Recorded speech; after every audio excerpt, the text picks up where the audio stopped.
pengantar sosiologi dengan Bapak dosen Pampu, Bapak Al-Hafiz ya teman-teman semua. Jadi yang pernah saya sampaikan dulu itu di semester 1 pertengahan ini, kan sekarang sudah masuk ke akhir-akhir nih ya teman-teman semua.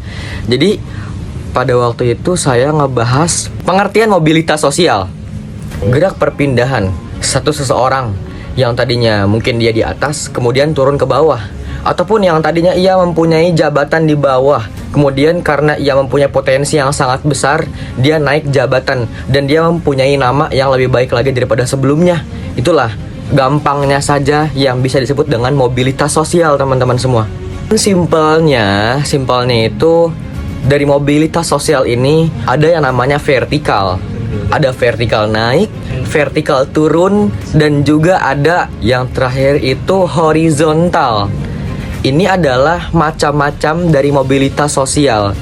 Apa itu vertikal naik, apa itu vertikal turun, dan apa itu horizontal?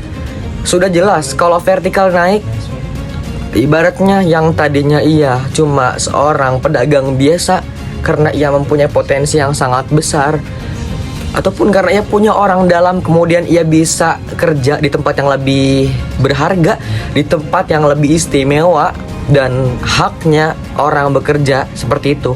Kemudian ada yang namanya vertikal turun, semisalkan mungkin karena dia di PHK yang tadinya mungkin dia bekerja di tempat yang istimewa, di kantor yang mungkin megah dan luas. Ini bisa disebut dengan vertikal turun, yaitu turunnya status orang lain ataupun status sosial. Kayak misalkan yang tadi saya sebutkan, ia seorang pejabat di kantor ataupun seorang manajer karena mungkin dia di PHK, ataupun karena ada suatu konflik dia turun jabatan, ataupun dia sudah tidak bekerja lagi menjadi seorang pengangguran, ataupun yang karena konflik dia diturunkan sebagai karyawan biasa. Itulah yang dinamakan dengan vertikal turun. Tapi ada lagi yang tadi saya sebutkan terakhir, ada yang namanya horizontal. Yang tadi saya kasih di sini horizontal. Horizontal itu adalah perpindahan yang setara.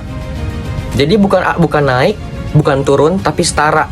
Contohnya kayak misalkan status manusia, status orang lain yang mungkin dia tadi seorang dokter. Seorang dokter berada di rumah sakit Hermina semisalkan contoh. Tapi di sini karena setara, tidak naik dan tidak turun, perpindahannya itu tidak jauh, kayak misalkan dia cuma sekedar pindah tempat dalam pekerjaan, bukan berpindahnya jabatan dia seorang dokter menjadi seorang suster, bukan. Nah, tapi dia tetap menjadi seorang dokter yang tadinya mungkin dia cuma berada di rumah sakit Hermina,